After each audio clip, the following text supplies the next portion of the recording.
La Primera Iglesia Bautista de Cumaná presenta Momento de Predicación. El púlpito de la Primera Iglesia Bautista de Cumaná. Un encuentro vital con la palabra de Dios. Hermanos, bienvenidos a este momento de predicación desde aquí, desde la Primera Iglesia Bautista de Cumaná, transmitiendo como siempre a través del canal FETV, canal 75 en Cable Brasil, y también por esta emisora Plenitud 94.7 FM. Siempre que el internet nos acompañe, podemos también llegar a usted a través de nuestras plataformas de Facebook Live y de YouTube. Agradecidos de su fiel sintonía. Estamos en el mes de la familia pastoral y hemos querido aprovechar la ocasión para reflexionar sobre el significado de la familia en perspectiva bíblica. Y ha sido el Salmo 127 en el cual hemos enfocado nuestra atención, desentrañando las verdades profundas que esta palabra tiene allí, guiados por el Espíritu Santo, quien nos conduce como siempre, amados, a toda verdad. Hemos llamado a esta serie La familia en perspectiva bíblica, herencia de Dios con desafío de relación y edificación. La semana pasada comenzamos, vamos todavía con la parte B del versículo 3 de ese Salmo 127, y son tres momentos realmente: la herencia, la estima del fruto del vientre y luego la comparación del arco y la flecha, que es muy interesante también. Vamos a estar estudiando próximamente ese tema. Vayamos allí a la palabra de Dios, Salmo 127. Vamos a refrescar estos versos nuevamente, releyendo 3 al 5. Dice la Escritura: He aquí, herencia de Jehová son los hijos, cosa de estima el fruto del vientre.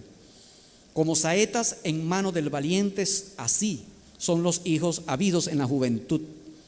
Bienaventurado el hombre que llenó su aljaba de ellos, no será avergonzado cuando hablare con los enemigos en la puerta.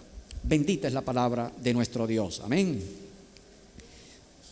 Decíamos, una de las verdades que ya estudiamos, la Biblia nos enseña que la familia tuvo su comienzo en el plan de Dios, herencia de Jehová con propósito.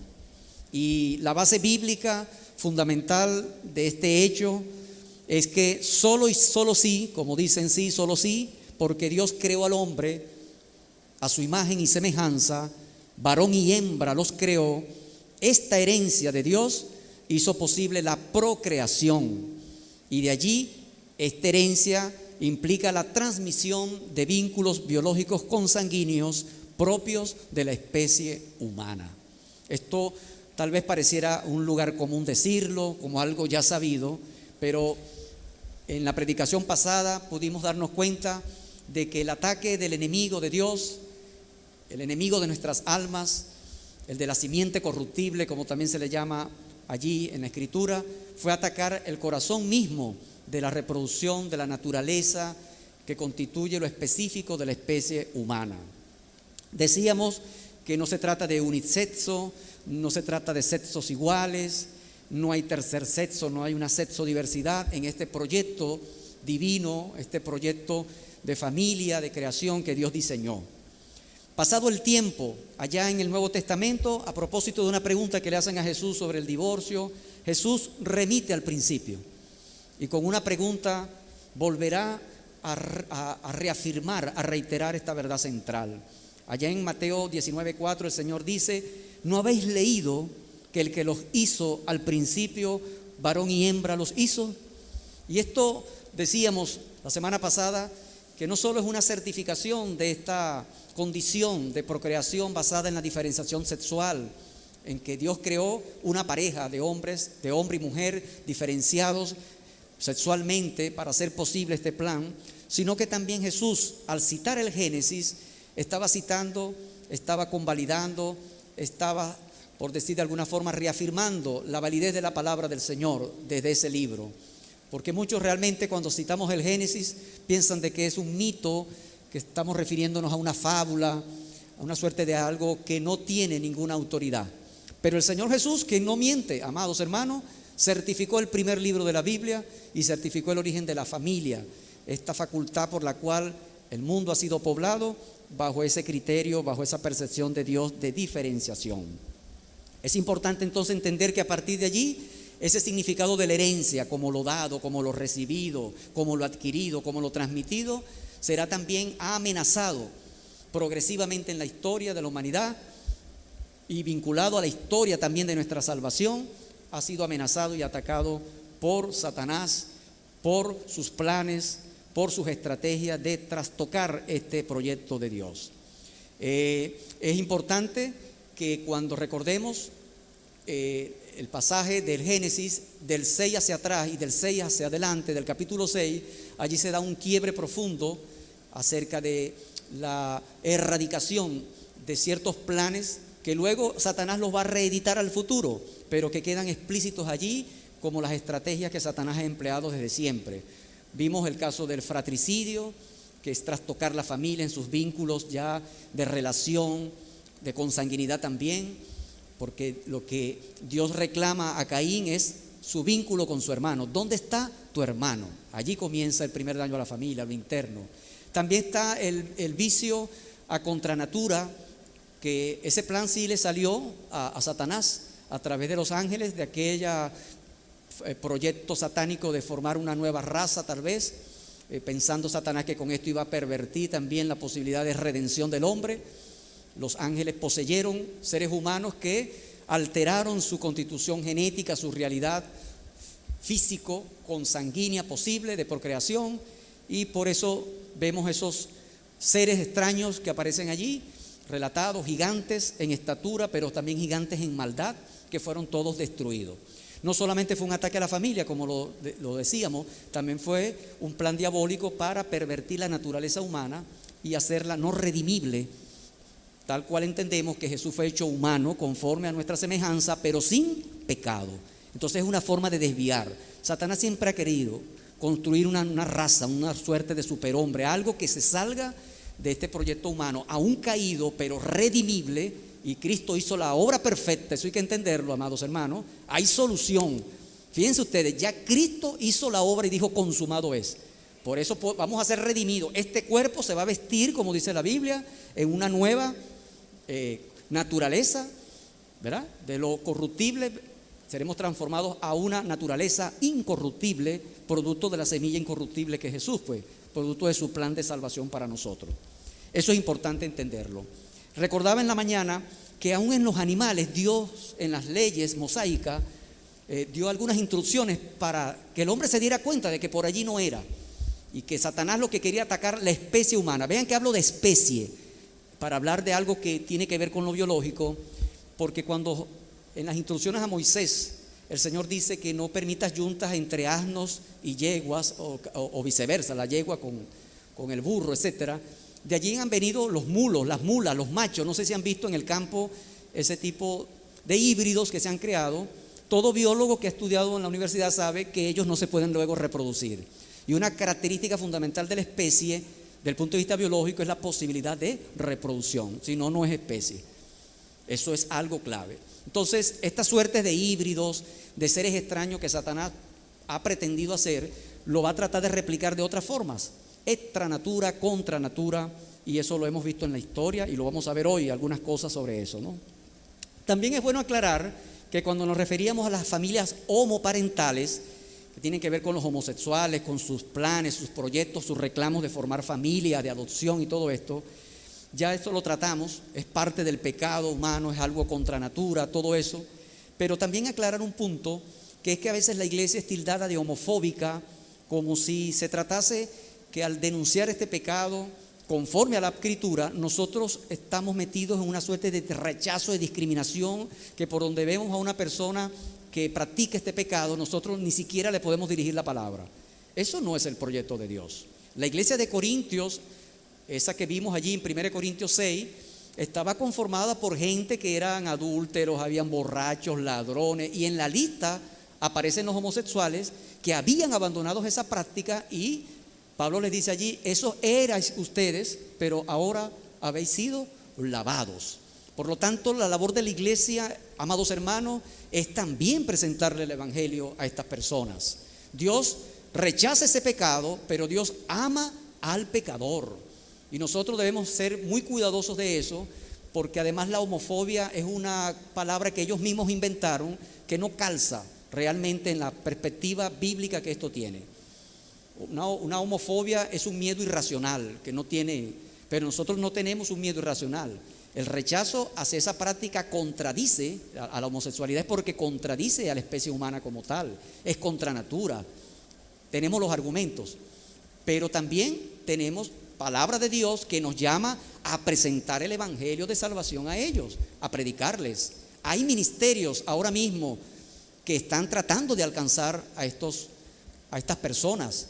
Hay hermanos que son hermanos hoy cristianos convertidos del homosexualismo, que ahora Dios los está usando para escribir, para predicarles, para llevar el mensaje de salvación a ellos. Y entonces para ellos también está la palabra. Entonces uno puede saludar, ¿qué te digo yo?, a un ladrón. ¿Y cuál es la diferencia entre un ladrón o alguien un asesino? Todos son pecadores y a todos el Señor nos manda a llevarle la palabra del Señor, y el Señor puede hacer la obra de arrepentimiento en ellos. Ese es el trabajo. Si está en la familia, si está en tu hogar, usted no puede tratarlos sino como Cristo lo haría, llevándolos al conocimiento del arrepentimiento. Dios hará la obra.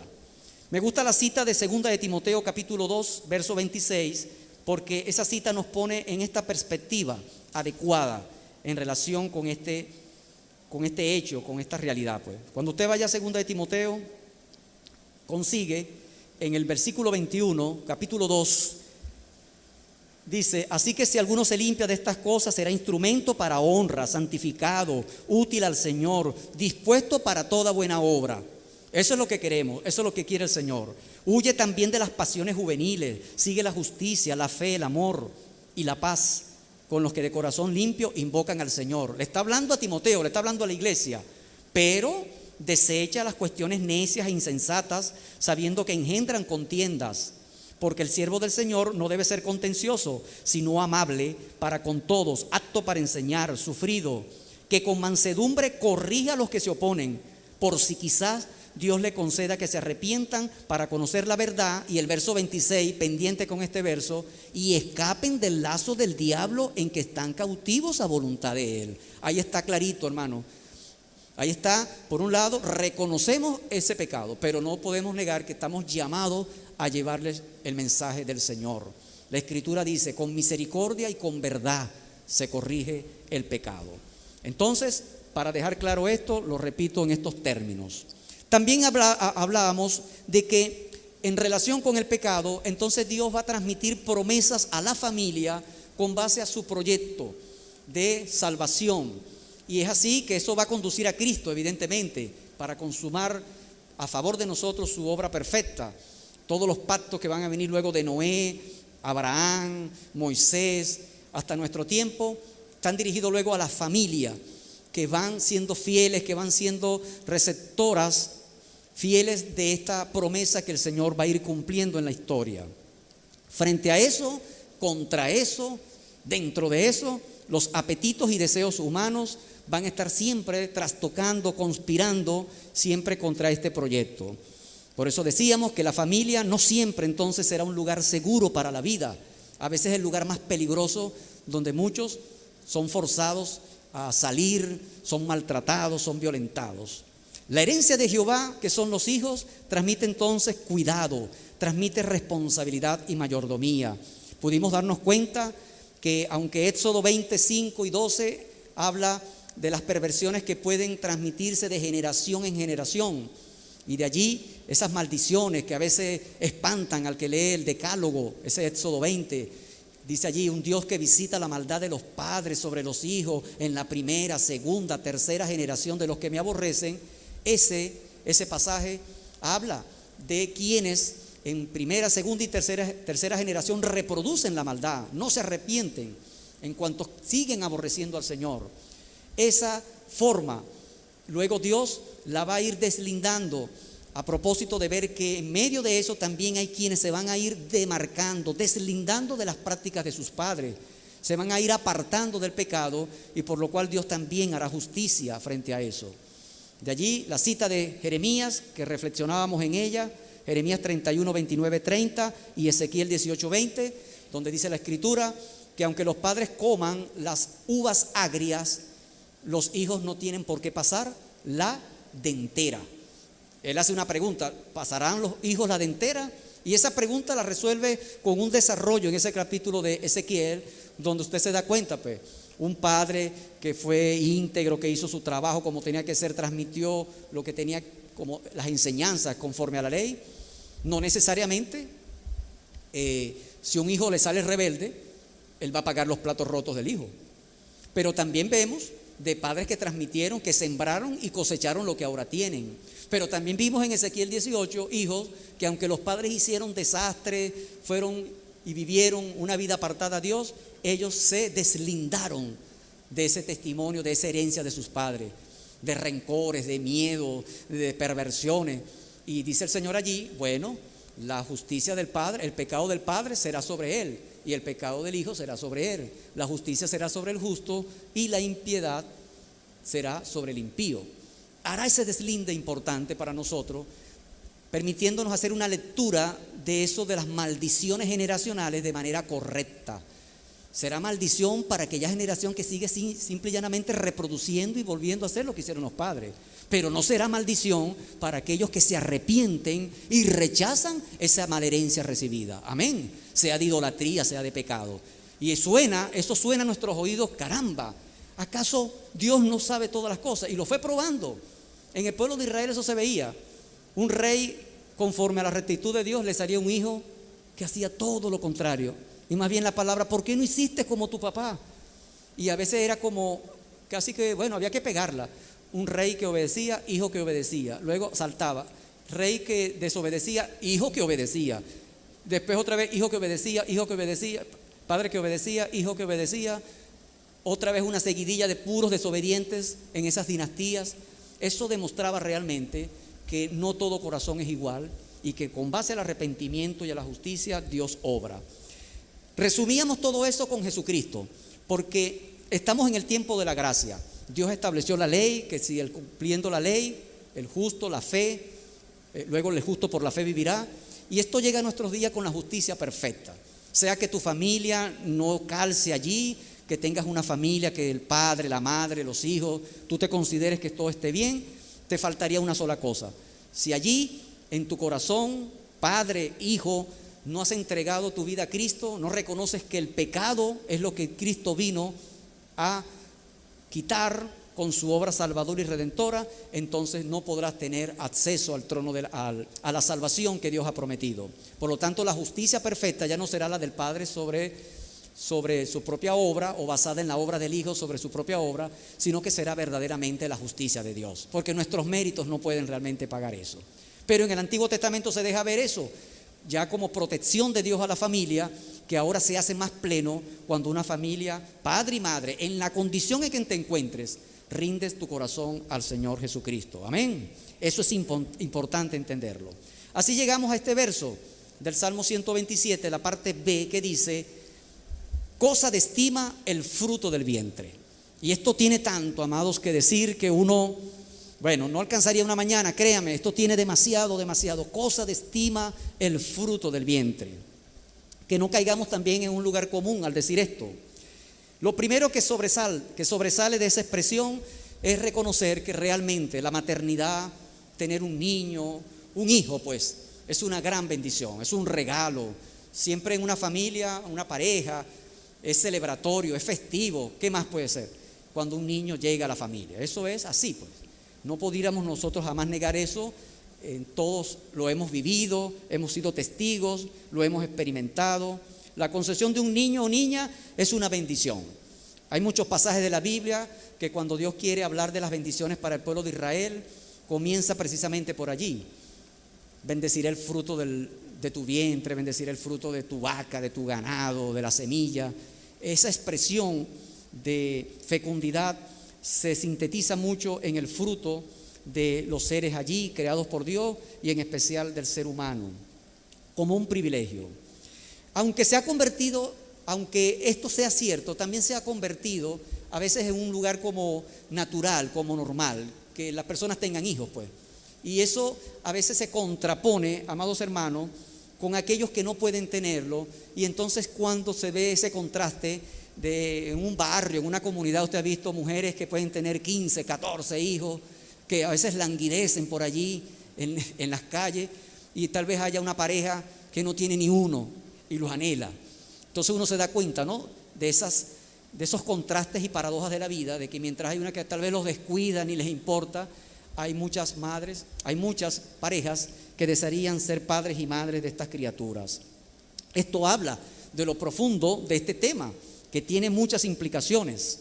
En Israel, déjeme contarle, la matriz estéril o la esterilidad era considerada algo penoso, era una afrenta. Las mujeres, ustedes van a ver allí que van a darse entre ellas muchos problemas porque compiten entre sí. Muchas veces se van a ver allí muchos encontronazos cuando alguna podía tener la bendición de procrear o de concebir y otra no. La esterilidad de la matriz se vinculaba siempre con algo que apuntaba hacia Dios, hacia la voluntad de Dios, como algo que, bueno, en su carácter natural no se podía corregir y que solo Dios podía resolver. La esterilidad tenía dos criterios o dos expresiones a nivel de la temporalidad, que era el carácter transitorio que se dio en muchas mujeres citadas en la palabra, como también a veces el carácter permanente. Y en ambos casos estaba metida la mano de Dios en estos ejemplos. Piense usted, por ejemplo, en Sara. Nosotros podemos decir Sara fue estéril porque supimos su historia, pero esa transitoriedad de Sara duró más de 100 años, un siglo pues, para tener una criatura. Y además con con el galán que tenía Sara, Abraham, que no tenía 15 años, ni 20 años, ni 30, también tan viejo como ella. El caso de Rebeca, es decir, que Isaac también tuvo que confrontar con su pareja la esterilidad. O sea, venía transmitiéndose ese detalle, porque Rebeca también era estéril. Raquel, después con Jacob, también el tema de la esterilidad. La madre de Sansón, ese muchacho que fue fuerte ejemplo, la mamá era estéril y fue una bendición de Dios que tuviera ese niño con esas características memorables que siempre recordamos. Elizabeth, estéril, que fue otro hecho de Dios para que Juan el Bautista naciera. Ya saben la historia de ese que fue antesala para que el Maestro Jesús llegara, el Señor Jesús. El caso emblemático, paradigmático de Ana, la que fue madre del profeta Samuel, también era estéril, y muchas otras. Eso habla de todo esto que les digo. Y habían fenómenos, habían realidades que mostraban eso de la intervención de Dios, que recuerdo que cuando Sara concibe a Isaac en la casa de Abimelech, porque ellos habían huido hacia el monte de Gerar, la familia de Abimelech, las mujeres de Abimelech eran estériles, y cuando Sara parió, todas las mujeres que estaban allí en esa ciudad comenzaron a parir toditas. O sea, como si Sara abrió la puerta pues, para que todas esas mujeres comenzaran a tener hijos. Misterio, Dios haría eso, ¿verdad? Porque mientras eso no sucedió, esas mujeres también eran estériles. La estima del fruto del vientre también se confrontaba con las actitudes, especialmente de las mujeres y los hombres, cuando habían casos de menosprecio, de envidia, de divisiones y de permanente violencia familiar por esta razón. En el caso de Raquel, bueno es recordar ese altercado, esa pelea de marido y mujer, como uno dice actualmente, ¿no? Que el propio Jacob le dice en Génesis 32, ¿acaso soy yo Dios que te impidió que tu matriz concibiera? Algo así. ¿Acaso soy yo Dios que te impidió que tuvieras hijos? Como para dejar la pelea hasta allí, pues, porque era un problema para las mujeres el no tener hijos, porque eso generaba en las otras que sí tenían menosprecio, o se ufanaban, o se pavoneaban diciendo yo sí, tú no. De hecho, la misma Sara, cuando intentó un camino por los caminos verdes, ¿se dan cuenta? Entonces, el hijo de Agar, entonces Agar se creía que ahora era mejor que ella. Entonces, sufría maltrato de la esclava. Pero entonces cuando ella tuvo Isaac, le hizo lo mismo. Entonces era Agar la que quería irse, porque entonces este es de verdad, este sí lo tuve como yo quería, pero el tuyo no, el tuyo es un adoptivo. Siempre esto trajo problemas que están condimentados con esa práctica de la poligamia que Dios no quiso, y ya ven las consecuencias que esto trae. Eso lo vemos allí realmente. Por lo tanto, amados hermanos, esto es un hecho importante que va a estar allí entretejido en la valoración del fruto del vientre. Podemos decir cosas de estima, sí, correcto, pero allí se tejen muchos vericuetos para que eso sea posible. No siempre esto se logra de una manera perfecta. Allí hay muchas alteraciones, muchas desviaciones. Cuando pensamos en el caso de Ana, es un caso en el cual vamos a notar que se pervierte toda la vida familiar que está allí. Pues eso se transformó en una competencia con Penina y va a mostrar allí realmente cómo Dios puede obrar, dándonos a nosotros unas pautas importantes que vamos a considerar. Esas pautas se van a basar en la precisión que va a tener ahora el concepto de esterilidad, porque aunque voy a dar este concepto en términos modernos, conserva parte del concepto antiguo en relación con este fenómeno. Entonces, la familia de Ana va a permitirnos ver qué hacer en estos casos. Cuando decimos esterilidad en términos bíblicos y en términos modernos al mismo tiempo, se considera a una mujer estéril o a un hombre estéril también puede ser, se considera irreversible. Solo Dios puede intervenir. Cuando se decreta la esterilidad de una matriz, cuando se decreta a alguien que es estéril, sencillamente es imposible, no puede, a menos que Dios haga algo, diría la gente.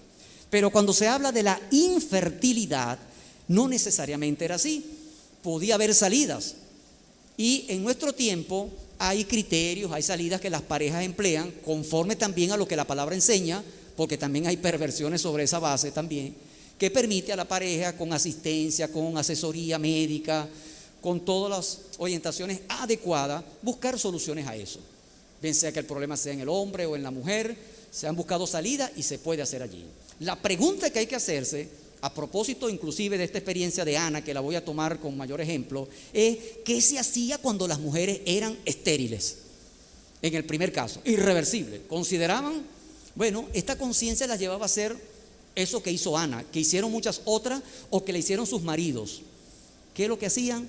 Clamaban, rogaban a Dios y esperaban en Él. ¿Por qué? Porque en el pueblo de Israel estaba expresamente prohibido otro tipo de práctica. Y solamente al estar sujetos a Dios, ellos daban demostración de su obediencia conforme a la voluntad de lo que Dios había determinado para sus vidas, para sus cuerpos, para su familia, para su descendencia. Por tanto, lo primero que hacía era orar. Cuando leemos Génesis 25, 21, usted va allí, el caso de Rebeca con Isaac, dice que oró Isaac a Jehová por su mujer, que era estéril, y lo aceptó Jehová, y concibió Rebeca, su mujer. Bien sea que la oración la hacía el esposo o bien lo hacía la esposa, esta era el primer paso. Y esto es importante que una enseñanza que Dios nos está dando acá. En nuestras iglesias, familiares que puedan tener este problema o esta circunstancia y desean tener un hijo, ¿qué es lo que hay que hacer? Hermano, nos parece lógico, pero vamos a demostrarlo bíblicamente. Orar, clamar al Señor. ¿Y por qué hablo de Ana? Porque Ana tiene esos elementos que sintetizan todas esas posibles desviaciones que esto pudiera tener. En la sinceridad de su oración, en la búsqueda del rostro de Dios, como también de todas las consecuencias que esto traía a propósito de la competencia con su rival allí en ese hogar que tenía el Cana. Entonces, lo primero que hay que hacer, orar al Señor, buscar su rostro, buscar su presencia. No buscar caminos de atajo como hizo Sara. Sara en Génesis 16:2 dijo: ya ves que Jehová me ha hecho estéril, te ruego pues que te llegues a ella. Hablaba de Agar, la esclava, y así quizás tendré hijo. En vez de rogar a Dios, le rogó fue al marido que hiciera algo conforme a su voluntad y no rogaron a Dios como era lo correcto. Si vamos otra vez ahí a 1 Samuel, vaya conmigo. Lo segundo, tal vez no sea lo segundo, tal vez sea algo allí acompañando a eso primero, que es la oración. Lo otro que se debía hacer, y se pone de manifiesto en este primer libro de Samuel, es el apoyo de la pareja, el apoyo del esposo en este caso, porque Ana no podía concebir. Y vamos a darnos cuenta en los versículos 5 y 8, la actitud de Elcana, que así se llamaba. El 5 dice: pero a Ana daba una parte escogida porque amaba a Ana, aunque Jehová no le había concedido tener hijos. Y esto es importante, amados hermanos, importante que usted me escuche sobre esto. Si usted tiene una pareja que hasta ahora no ha sido el privilegio de usted de tener un hijo, ¿cuál es la labor del esposo? Amar a su mujer, aunque no te haya dado hijos. Hay muchos que han tenido problemas frente a esto y en lugar de amar, de comprenderlas, de apoyar en esta situación, lo que hacen es menospreciarla, lo que hacen es rechazar, lo que hacen es complicar aún más el asunto. Y esto no es lo que fue, y esta no fue la actitud del Cana, que por cierto, al tener dos mujeres ya se da cuenta el problema, ¿no? No podía querer a las dos iguales, tenía que querer a una más y amaba realmente a Ana. Y esto allí se demuestra. Hay otro detalle que yo llamo el piropo del Cana. Aquí es un momento que el Cana, viendo a su mujer, le lanza ese piropo. ¿Saben lo que es un piropo? ¿No? Un halago, viendo pues lo que esta mujer estaba afligida por culpa de la otra. Más que por esto, la culpa, el bullying que le estaba haciendo allí Penina. Verso 8 dice: y el Cana, su marido, le dijo: Ana, ¿por qué lloras? ¿Por qué no comes? ¿Y por qué está afligido tu corazón? ¿No te soy yo mejor que 10 hijos? Imagínense ustedes, hermano. Y esto es interesante también, porque a veces, de una manera, a veces pudiera ser una fantasía, tal vez, que esto lo haya dicho el Cana, pero ahí se ve un intento de tratar de consolar, de compensar aquello.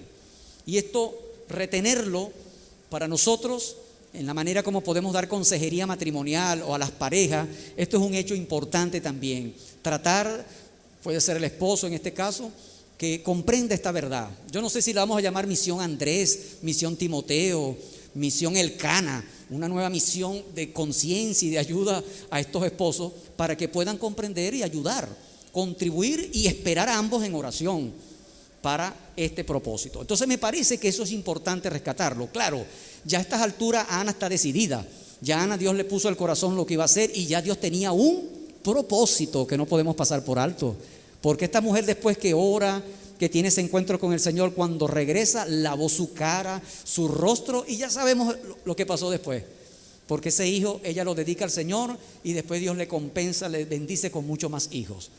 ¿Se dan cuenta? ¿Quién intervino allí? Dios hace su obra, hermano. Y eso sigue sucediendo en nuestro tiempo. No crea que esto es una cosa que permanece ya anclado en el pasado. Dios sigue haciendo su obra de esta manera. Recordemos, una cosa es la esterilidad, otra cosa es la infertilidad.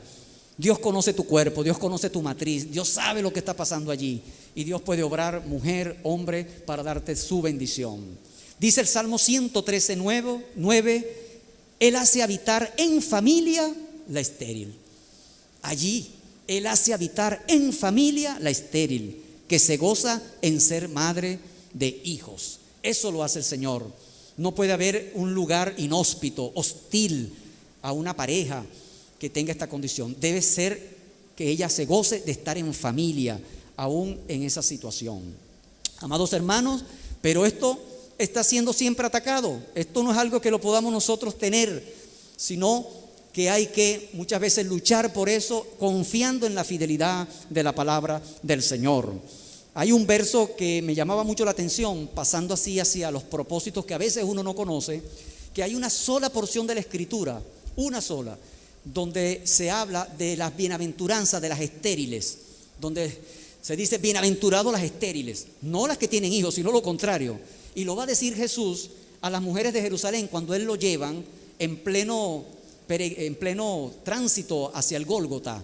Las mujeres lloraban y Jesús les va a decir: no lloren por mí, lloren por ustedes y por vuestros hijos. He aquí vendrán días que dirán: felices las estériles.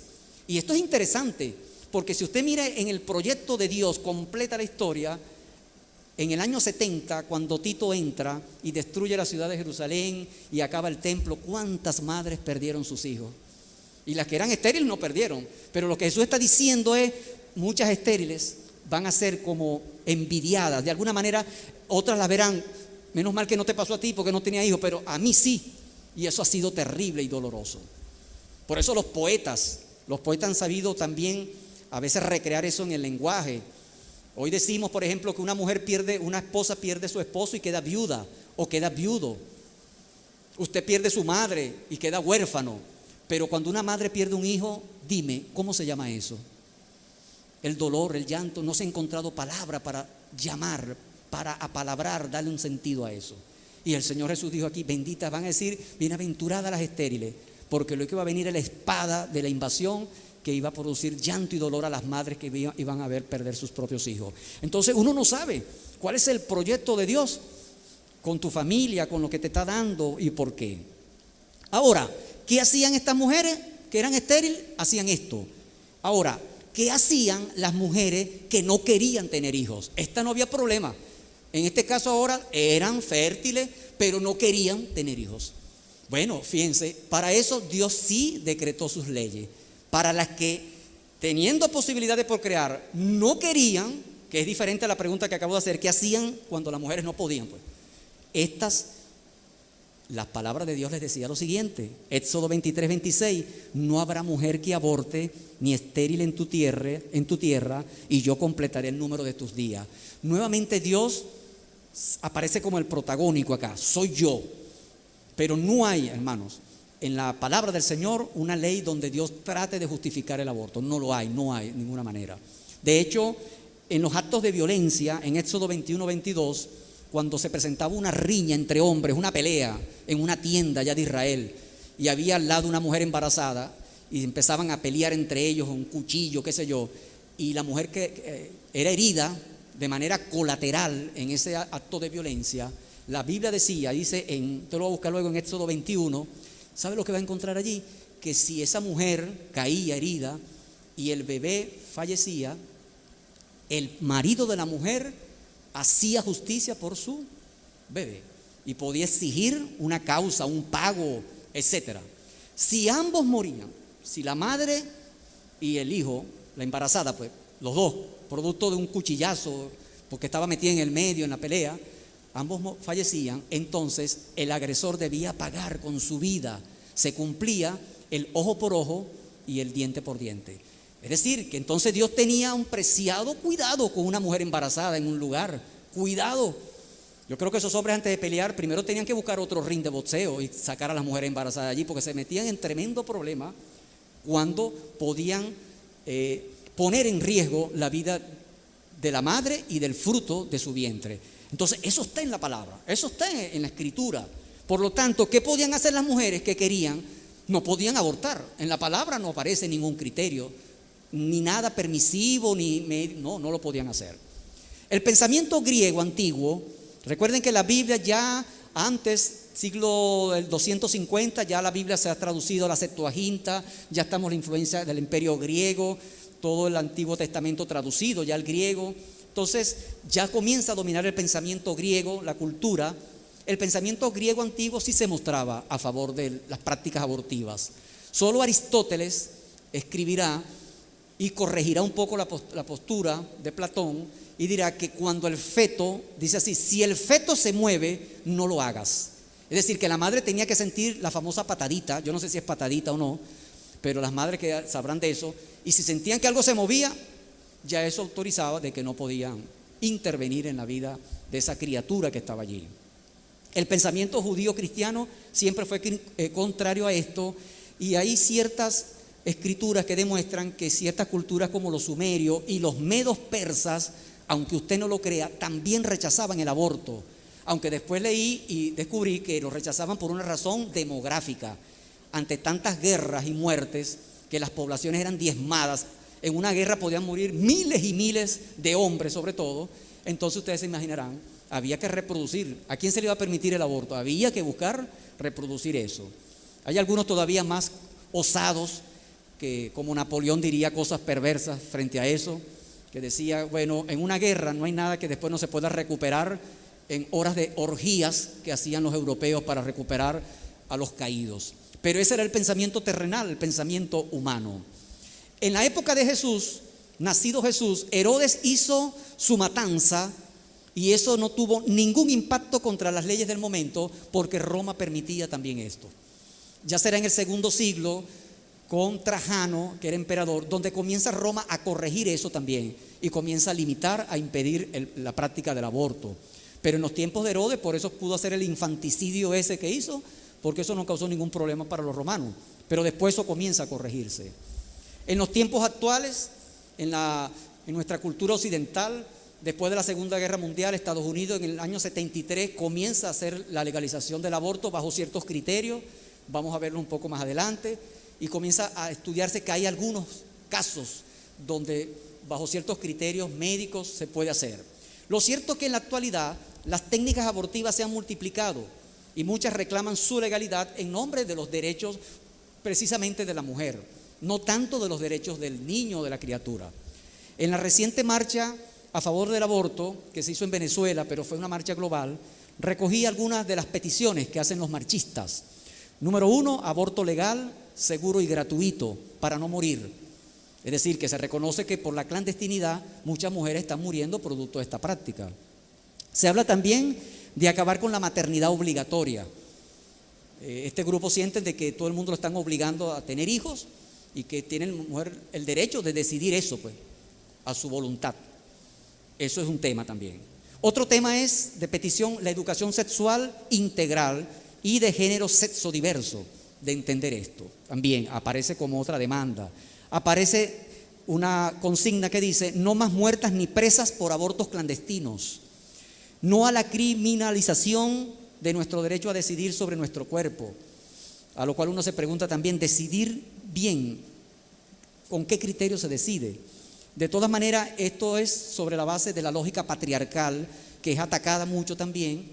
De hecho, este libro es atacado por eso, pero la palabra de Dios dice en 1 Corintios 7:4, nada menos que esto: la mujer no tiene potestad sobre su propio cuerpo, sino el marido, ni tampoco el marido tiene potestad sobre su propio cuerpo, sino la mujer. Así se la puso Pablo, se la puso facilita, pues. ¿Qué tal? La igualdad, el respeto. La mujer fue tomada, como dice la Escritura, ¿verdad? No para ser pisoteada, no para ser oprimida. O sea, realmente hay muchos malos entendidos sobre esto, que a veces trastocan y quieren pasar aplanadora por todo, cuando la palabra de Dios hay una profundidad exacta sobre este significado. Hay un hecho también que se reclama, que es el derecho a interrumpir un embarazo no deseado. Vea, no deseado. Y aquí entra el tema del deseo, porque ¿cómo legislar el deseo? ¿Cómo se legisla el deseo mismo? Es un tremendo problema, porque los deseos del ser humano son deseos, pareciera que fueran ya soberanos. ¿A qué llamas tú sí deseo y no deseo? ¿Cuántos de los que estamos aquí, vivitos hoy en este tiempo, tal vez no fuimos deseados por nuestros padres y nuestras madres? Tal vez se equivocaron en la cuenta, como dice la canción, y estamos aquí. Cuidado con esto del deseo. Embarazo no deseado, aborto sí deseado. Es una cosa que pone a pensar también sobre estos temas, pero allí se debate el tema de los deseos. También se dice que no a las visiones religiosas, conservadoras, en este debate de proyecto de ley que se va a tratar de instaurar o legitimar, elaborado solo por feministas, dicen con énfasis. En este escenario, ya en Europa estamos viendo, las parejas jóvenes están diciendo no vamos a tener hijos. La nueva institución del matrimonio ya están diciendo no vamos a tener hijos. ¿Por qué? Eso es una norma que ellos están poniendo, un nuevo movimiento que está ahora pregonando, proclamando este movimiento, esta verdad para ellos. Dicen sencillamente porque el mundo es cruel. Estamos viendo un mundo de sufrimiento y ¿para qué vamos a tener y traer hijos a este mundo cruel? Por lo tanto, hemos decidido no tener hijos, porque serían unas cargas insoportables. La pregunta, amados hermanos, ¿dónde están aquí los límites de la vida humana? ¿Cuáles son los criterios para determinar la justicia en cada uno de estos casos? ¿Cuáles son los criterios para determinar en un vientre que se trata de vida humana o no? ¿Por qué se reduce todo a un tema científico, técnico, legal, y no se toma en cuenta lo moral, lo espiritual y lo ético, que siempre es como una invitada a este debate que siempre la quieren, tú sabes, ¿no? Sálgate de aquí, porque cada vez que la ética entra en el escenario es una invitada mal vista. Lo técnicamente posible, como han dicho algunos autores, ¿es éticamente deseable? He allí una pregunta que pudiéramos hacernos. Recogía yo, para esta preparación de este mensaje, las reflexiones de Yatetsi Bonilla en su libro Hacia una ética de la vida en perspectiva bíblica. Recogía que sobre esto se han hecho ya maneras para tratar de técnicamente resolver la pregunta: ¿qué hacer cuando yo no quiero tener hijos? El adulterio tecnificado, por lo menos visible ya en los vientres de alquiler. Vientres de alquiler y adulterio tecnificado. Año 80, por ejemplo, 1983, se creó en California un banco de esperma o de semen con intereses feministas y atendía mujeres rechazadas, maltratadas, solteras, lesbianas, con acceso para embarazarse. Además tenían una ayuda psicológica incluida. Prestó su servicio por 10 años, porque después fue cerrado por problemas, pero prestó su servicio por 10 años. Y de allí puede usted, eche su imaginación qué salió de allí. Al año siguiente, en el 84, hubo 14 estados de Estados Unidos que tuvieron que legislar, porque entonces se alegaba que en esos bancos había una descarada comercialización del esperma, porque entonces se dieron cuenta que había esperma de distintas calidades.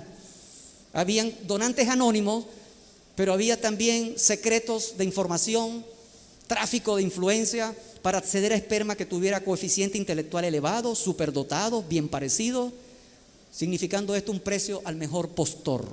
Robert Graham es el proyecto que estuvo allí liderando esto, que era un acaudalado comerciante, empresario. En todos estos casos se les privaba al niño de conocer su origen paterno, pero el secreto se hizo insostenible y fomentó divisiones, tensiones que fueron contra la dignidad de todos los involucrados, y además demostraron luego que los genes no garantizaban que los niños fueran superdotados, porque cualquier profesor de biología sabe que el tema de los genes no lo resuelve todo, y el ambiente, dónde lo criaste. Pero esto sucedió en Estados Unidos y esto fue parte de la historia de lo que se ha hecho. Amados hermanos, el aborto nunca es la salida al sufrimiento humano ni una dignificación de los derechos de la mujer. La Biblia apunta al pecado como la verdadera condición de indignidad ante Dios. Solo Dios justifica al pecador que se arrepiente y pone su fe en la obra de justicia, en la obra de gracia y redención hecha por Jesucristo. Pasar por el sufrimiento puede servir para reconocer la gracia y la misericordia de Dios. ¿Está escuchando lo que dije? Pasar por el sufrimiento. No deleitarse en el sufrimiento como si fuera un goce hedonista o una cuestión de autocastigo. Pasar. Dios nos hace pasar. Pasamos por circunstancias difíciles porque Dios puede usar todo eso con un gran propósito. Más allá de los problemas que enfrentan los comités de ética, está la palabra, está la perspectiva de Dios. En Venezuela se ha denunciado, hay algunos casos recogidos en una revista que publicamos hace algún tiempo en Cumaná, lo que se llamó la biopiratería del genoma humano, el peligro de patentar genes o de hacer experimentos, sobre todo con comunidades indígenas, donde se podían estudiar desde el vientre materno y en los niños la transmisión de ciertos genes para ver el comportamiento de ciertas mutaciones. Y lo buscaban los indígenas porque eran poblaciones cerradas, aisladas, donde podían estudiar estos temas, y no en Nueva York o en Cumaná o en Caracas, donde una mutación se pierde y se diluye por la cantidad de gente. Vimos también los famosos experimentos con tejido fetal. Se está utilizando esos tejidos para experimentos para curar el mal de Parkinson, tiene bastantes propiedades, pero después se descubrió que mientras el feto está más en las etapas de vida, el tejido fetal vale más, y por lo tanto entonces eso dio otra competencia al mejor postor y alentar a muchas mujeres a abortar lo más tardíamente para aprovechar ese tipo de tejidos. Y por último, la neurociencia, la biogenética y la inteligencia artificial, pensando tal vez como una ficción, crear un ser humano mitad hombre, mitad máquina, un cyborg, con la pretensión de un transhumano, transgénico. Este es el tema favorito ahora de las películas, pero que hace ver que eso forma parte de la agenda de muchos que no se van a detener por criterios éticos para hacer esto. Vuelvo a la pregunta, ¿lo técnicamente posible es éticamente deseable? Ve lo que dice la palabra del Señor sobre esto. Lo resumo en Isaías 24, 4 al 5. ¿Qué dice la palabra allí? Isaías 24, 4 al 5. Se destruyó, cayó la tierra, enfermó, cayó el mundo. Enfermaron los altos pueblos de la tierra y la tierra se contaminó bajo sus moradores. ¿Por qué? Porque traspasaron las leyes, porque falsearon el derecho, porque quebrantaron el pacto sempiterno. Y déjame decirte que este es el gran problema cuando se va a contra natura a tratar del hombre de buscarse caminos a través de la técnica, a través de sus conocimientos, tratar de trastocar muchas cosas que Dios ha determinado.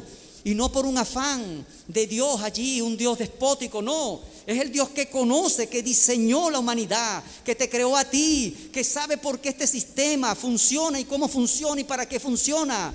Y por el hombre haber transgredido a la naturaleza, sus leyes, sus principios, estamos metidos en el problema que tenemos ahora, amados hermanos. Que todavía hay contaminación hasta en el espacio. Un día de esto te va a caer en el techo una chatarra de un satélite artificial porque hemos contaminado la tierra, pero hemos contaminado el espacio, hemos contaminado las aguas, hemos contaminado al hombre, hemos contaminado la semilla. Ahora da gusto buscar una semilla que sea auténtica, real y no intervenida genéticamente. Yo no niego que haya avances científicos que se puedan aprovechar con determinados criterios, pero el hombre ha traspasado, ha querido ir más allá. Y esto está tocando también a la vida misma. Es decir, también a los seres humanos, a los niños, a todo esto que a nosotros nos concierne como familia. Amada iglesia, la limitada ciencia humana ha dividido a la vida humana en etapas que hemos conocido desde que empezamos en la escuela: fecundación, gestación, niñez, juventud, adultez, madurez, vejez. Pero cuidado, decir que una de estas etapas es la que determina lo humano es muy torpe y peligroso. Porque el ser humano es un ser inacabado, en proceso, en desarrollo hasta que muere. Y no se puede denigrar o discriminar ningún momento de este proceso. Eso lo vemos claramente en el Salmo 139, versículo 16. A quien invito para que ustedes busquen allí. Salmo 139, versículo 16, dice la palabra: mi embrión vieron tus ojos, y en tu libro estaban escritas todas aquellas cosas que fueron luego formadas, sin faltar ninguna de ellas. Amén. Sin faltar una de ellas. ¿Qué quiere decir allí? Que antes del nacimiento, amados hermanos, antes del nacimiento, no que eres humano después del nacimiento, sino que antes del nacimiento el embrión ya tiene sus derechos humanos dados por Dios como dador de la vida en proceso, en formación. Amén. Es palabra del Señor. Antes de que el hombre pudiera descubrir la manipulación genética para manipular una célula, para manipular un embrión, porque apenas hasta la doble cadena esa del ADN fue un acontecimiento del siglo XX, fue reciente. Pero ya la palabra de Dios nos hablaba de esto. Y muchos han encontrado en ese libro, el famoso libro de la vida, el genoma humano inclusive allí, ya diciendo en ese embrión el color de tus cabellos, de por qué ahora tienes esa nariz, de por qué ahora tienes ese color de tus ojos, de por qué tienes ese color de la piel, de por qué eres como eres, de por qué te pareces a papá o a mamá. Estaba escrito en ese libro de la vida que Dios había hecho. Eras proyecto, eras humano, Dios lo había hecho. Pero muchos quieren negar esta realidad, amados hermanos. En Job 31:15 dice la escritura: el que en el vientre me hizo, este es Job, el que en el vientre me hizo a mí, no lo hizo a él. Y no nos dispuso uno mismo en la matriz. Amados, la familia cristiana debe ser bastión para defender y estimar la vida de nuestros hijos como don divino. La vida esa que Dios ha permitido en la concepción de una mujer, en el embrión que está allí en el útero materno. Pero como estamos viendo, amados, no solo la familia es un lugar inseguro para la vida, sino que ahora el útero también es un lugar inseguro para la vida, porque la vida allí también ha resultado también amenazada. Déjeme decirle que ya hoy por hoy en las iglesias, en el pensamiento cristiano a propósito de esta palabra, sí se aceptan algunos criterios, solo porque están conforme a la Escritura, conforme a la justicia de lo que Dios ha enseñado. Hay abortos espontáneos, por ejemplo, que se dan de manera involuntaria por enfermedad, tal vez sea por un accidente o también por un trauma. Hay abortos inducidos contingentemente en términos de la decisión que tiene que tomar un médico para privilegiar la vida del hijo o de la madre. En este caso siempre se va a privilegiar la vida de la madre, porque no se permite que el niño nazca en condiciones de orfandad. Aunque esto también es un problema ético, porque a veces ha surgido lo contrario, y salvan al niño, más la madre fallece. Pero ¿qué es lo interesante aquí? De que hay un respeto profundo por la vida. En mi caso yo les puedo contar testimonialmente, como yo soy un poquito menos de 7 mesinos, cuando yo nací los médicos se vieron enfrentados a esa decisión. O salvaban a la madre o salvaban al hijo, o salvaban a la criatura. Pues los médicos decidieron salvarme a mí. Y sucedió que mi madre cuenta siempre esta palabra que a mí me conmovió. Yo pedía que mi mamá me contara varias veces eso. Yo era un niño, mamá, cuéntame otra vez eso. Y me lo volví a contar varias veces y yo me quedaba así, tratando de imaginarme. Ella lo único que escuchó: sí, hijo, yo vi cuando te sacaron. En aquel tiempo una incubadora sería allá en Guiria, donde yo nací. Solamente nací allá, ¿oyeron? Después me vine para Monaga. Fui solamente a nacer. Yo no sé que yo fui hacia allá, ¿no? Pero me vine para acá. Bueno, volviendo al tema, lo que escucharon fue: agarren a la señora. No, mosca, pendiente con la señora, que se nos va. Y se le apagaron las luces a mi mamá. Gloria a Dios, mi mamá está viva, está allí, por la misericordia de Dios. Amén. Y esto demuestra, unos médicos que estaban tratando de ver la vida en primer lugar, fueron guiados a hacer lo que Dios puso en su corazón. Y yo tuve que completar un poquito los 7. Y todavía estoy tratando de completar lo que me falta. Está el aborto eugenésico. Cuidado con el eugenésico, muy practicado por los nazis, que cuando no convenía lo que nacía, échenle cuchillo. Queremos que nazcan varones, todo lo que venga como hembra, no, quítalo de ahí. Las perversiones humanas, o por una identidad racial, o porque se parezca a eso, ya eso es por su propio peso cae y contradice la palabra del Señor. Hasta las propias leyes creadas por la UNESCO dicen que es una cosa indigna pretender un proceso de selección natural, entre comillas, a cargo de una comisión que decida quién nace y quién no. El aborto por violación o incesto, pastor, te la puse difícil, ¿qué vas a hacer con eso? Déjeme decirle que Dios tiene respuesta para esto. Y siempre será Dios obrando y pagando con justicia y juicio, pero siempre protegiendo la vida de lo que allí van a hacer. Las hijas de Lot emborrachan al padre, tienen incesto, pero los dos nacieron. Fueron bárbaros, lo que hicieron fue terrible, sí, pero también encontraron una gracia de Dios, porque de los moabitas, que fue uno de los hijos, fueron 2, creo que Moab fue de la mayor, de ese linaje vino Jesucristo, porque de allí viene todo el linaje que conduce a José, a María. Esa tribu para allá va. Como Dios pudo tomar a Ruth, que era moabita, pegarla a Boz, de donde nació Obed, y de Obed vino toda la dinastía de Isaí, de David. ¿Por qué Dios hizo eso, hermano? Por la gracia de Dios. Bueno, discute tú con Dios porque Dios hizo eso, pues. A nosotros no nos toca hacer eso, es misericordia de Dios. Pero si quieres un ejemplo más concreto, sería el mismo caso de David. David forzó, violó a Betsabé, la mujer quedó embarazada. Ella salió corriendo para su casa a purificarse de su inmundicia, porque como aconsejaba la ley, había que purificarse de aquella opresión. Y vaya que una mujer violada se tendrá que bañar 1000 veces y nunca se le quitará eso. Pero ella lo hizo ante Dios, porque entendió de que fue contra su voluntad lo que hizo aquel hombre, aunque se llamase rey. ¿Qué pasó con David? Ahí quedó. Tuvo que pagar el precio de las consecuencias de su pecado, amado hermano. Pero en ningún caso vemos que David le dice, aunque hizo todas las trampas que quiso hacer, mandó a buscar al marido para que durmiera con Betsabé, para ver si se lo hacía pasar por contrabando al marido. Pero Uría dijo, no, yo no voy para la casa todavía, yo tengo que hacer trabajo allá en la guerra. No le salió bien ese plan. Nunca vemos allí la estratagema del aborto. ¿Cuántos hoy no hubiesen dicho, Betsabé, facilito, tómate una pócima, tómate tal cosa y listo, abortado eso y se acabó todo? Pues no, David asumió aquello. Y es donde vienen las verdaderas preguntas. ¿Qué es lo que se violó antes de la violación? ¿Qué es lo que se viola antes de la violación? Porque creemos que es un hecho consumado lo que nos interesa. Jesús dirá, el hombre que miró y codició ya pecó. No tiene por qué darse el hecho. Pero aún más, ¿qué es lo que se deseó antes del embarazo no deseado? ¿Qué es lo que se desea antes de que yo no quedara embarazada? Son preguntas que anteceden estos hechos y que pretenden ocultarse, pretenden solaparse para tratar de hacer un hecho que siempre va a ser injusto. No hubo aborto. Dios determinó el destino del niño. ¿Qué fue lo que pasó? El niño contrajo una enfermedad y falleció. Fue el propósito de Dios. Es el único ayuno, bueno, no es el único ayuno, pero es uno de los ayunos que hizo David. Se puso de silicio, de ceniza, para ver si le torcía el brazo a Dios.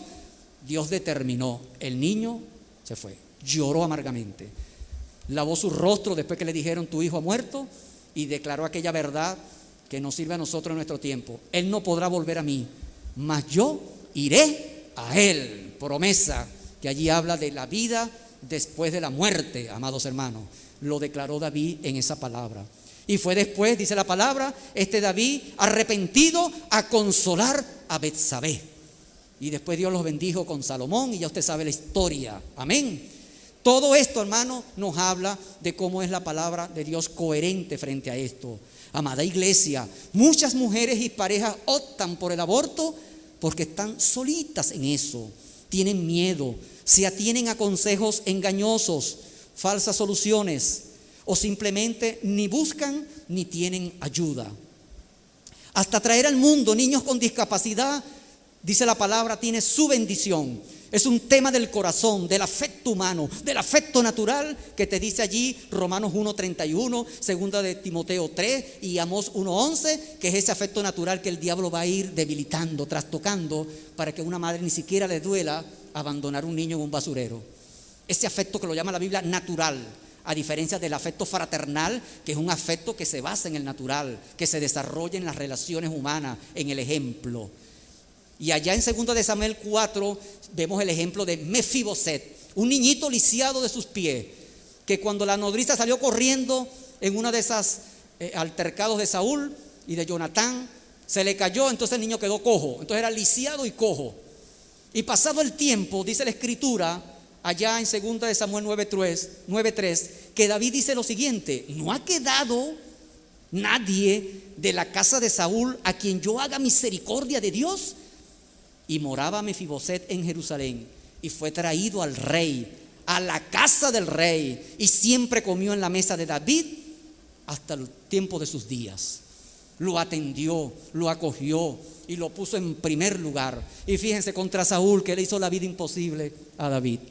Amados hermanos, hoy pudiéramos hacernos esta pregunta: ¿no hay en el pueblo de Dios, en la iglesia, a quien Dios use para dar palabra de afecto, misericordia a niños abandonados, a niños desprotegidos, maltratados, excluidos o tenidos en medio porque tienen una discapacidad? Claro que tiene que haber, amados hermanos. Pienso en Alberto Motesi con ese ministerio Venga tu Reino, que está haciendo una labor extraordinaria en América Latina, sobre todo en Centroamérica, para atender a todos esos niños que nadie los quiere, porque se perdió el afecto fraternal. La semana pasada le dije a Marilyn, ve esta foto, colocaron la foto de un niño con labio leporino. Saben que el labio leporino es una malformación, pero hay médicos cristianos en el mundo por cantidades que se están reuniendo y hacen jornadas y corrigen eso, quedan chéveres. Pero ¿sabe lo que dijo el pastor de esa foto? Dijo, no, la foto está allí, pero hay un detalle. Ese niño en particular que aparecía allí en la foto congelado en un llanto, ese niño lo encontramos en un basurero. Fue rescatado de un basurero. ¿Se da cuenta? Señor, aquí nos muestra de que podemos hacer misericordia. No hay quien haga misericordia de Dios en estos niños, en estos seres humanos. Por lo tanto, sí sabemos qué hacer frente a la vida, amados hermanos. Sí sabemos lo que Dios nos manda hacer, conforme a su propósito, conforme a su gracia. Amados, la vida humana en la familia es estimada y apreciada desde el mismo útero materno, desde ese embrión. Tal vez tú no te acuerdes, porque ahí dice que mi embrión vieron tus ojos. Yo no me acuerdo, yo trato de hacer un esfuerzo, pero no me acuerdo. Pero Dios no se olvida de ese hecho. Herencia de Jehová son los hijos, cosa estimada del fruto del vientre. Satanás y su sistema de iniquidad y corrupción en el mundo siempre buscará atacar y destruir a la familia con la altivez, con la idolatría, con la corrupción del entendimiento, pretendiendo servirse de lo que sea para pervertir y engañar. Y ahorita está utilizando la técnica, el conocimiento, trastocando esto. Cuidado. Satanás es enemigo vencido, que hace lo que hace, pero jamás evitará el cumplimiento de la palabra del Señor. El poeta cumanés Andrés Eloy Blanco, en aquel poema de los hijos infinitos, decía: cuando se tiene un hijo, se tienen todos los hijos del mundo. Pero más adelante dice: cuando se tiene un hijo, toda risa nos cala, pero todo llanto nos crispa, venga de donde venga. Todo llanto de un bebé nos crispa, venga de donde venga, decía ese poeta. Amados, el fruto estimado del vientre, como hemos visto, tiene sus enemigos y adversarios. No caigamos en cuenta, en ingenuidades. Porque a veces la tolerancia es, bueno, admitir que vivimos con cosas que no compartimos, que podemos desaprobar. Pero la tolerancia no es que a uno todo le parezca bueno, eso se llama una necedad. O que a uno le dé todo igual, eso se llama indiferencia. Debemos ser totalmente precisos, consistentes y coherentes en esto. Y esos enemigos han hecho posible la mirada del niño desplazado, del niño violentado, del niño malcriado, del niño de la calle, del niño de la guerra, del niño traficado, del niño abortado. Esto es triste y se ve. El Salmo 8:2 dice: de la boca de los niños y de los de pecho fundaste la fortaleza a causa de tus enemigos, para hacerlos callar, para hacer callar al enemigo y al vengativo, dice el Señor. Y esta cita la hará Jesús cuando saca a los mercaderes del templo. Los niños hacen una alabanza a Jesús, gloria, alabanza, y les dicen ellos: callen esos muchachos. El Señor Jesús citó este pasaje porque esta fortaleza viene de la alabanza de los niños, de nuestros niños. Y eso es importante recordarlo. Cuando tu niño canta a Dios, cuando tu niño alaba a Dios, cuando tu niño está cantando también por aquellos que no cantarán porque han apagado su voz. Es importante, amados, reflexionar sobre esto y darnos cuenta que la palabra del Señor es viva, es eficaz, es significativa para hacernos ver de qué se trata. Termino con esta cita de Isaías 49:15, que es un ramillete de promesas para todo aquel que cree en la palabra de Dios. Para aquella pareja que está buscando un bebé, confíe en el Señor, espere en Dios, con la firmeza y con el corazón agradecido, para que el Señor haga su obra como Él quiere. Solo también nos queda entender la palabra y que Dios haga también en la pareja conforme a su propósito de obediencia. Dice Isaías 49:15, a propósito de ese afecto natural, dice: se olvidará la madre, se olvidará la mujer de lo que dio a luz para dejar de compadecerse del fruto de su vientre. Aunque olvide ella, yo nunca me olvidaré de ti. Amén. Aunque olvide ella, aunque hoy podamos ver madres que, bueno, lamentablemente están abandonando a sus hijos, el Señor dice aquí: yo nunca me olvidaré de ti. Pero hay más. En Isaías 49:20 del mismo capítulo, allí dice: los hijos que tú decías que estaban perdidos en orfandad, en esclavitud, te dirán al oído: haznos un lugar para vivir. Vean esta preciosa promesa que Dios le estaba haciendo al pueblo de Israel en aquel tiempo. Y aún más, en el Isaías 44:21 dice: las mujeres dirán: ¿quién me engendró estos? Porque yo había sido privada de hijos y estaba sola, perseguida, desterrada. Ay Dios, ¿quién pues me crió estos? Bendita es la palabra del Señor, para que Él se lleve toda la gloria, para que Él sea en todo y por todo honrado, amados hermanos. Pero debemos ser consecuentes, debemos ser consistentes en esto. Aún allá, Nehemías construyendo el muro de Jerusalén, enfrentando la oposición de los adversarios, las burlas. En aquel pasaje del capítulo 4, versículo 14, cuando tiene que mover al pueblo y decir: ¡epa! ¿Qué pasa? No desmayen, no se desenfoquen. Les dirá estas palabras: pelead por vuestros hijos e hijas, acordaos del Señor grande y temible, pelead por vuestras mujeres y por vuestras casas, dice el Señor. No podemos ser negligentes, amados. Debemos tener la firmeza de que, basados en la justicia, en el amor de la palabra del Señor, actuar en consecuencia como Dios quiere para nuestra familia. Así podemos ver esa gran promesa: herencia de Jehová son los hijos, cosa estimada, el fruto del vientre. Dele gracias al Señor. Amén.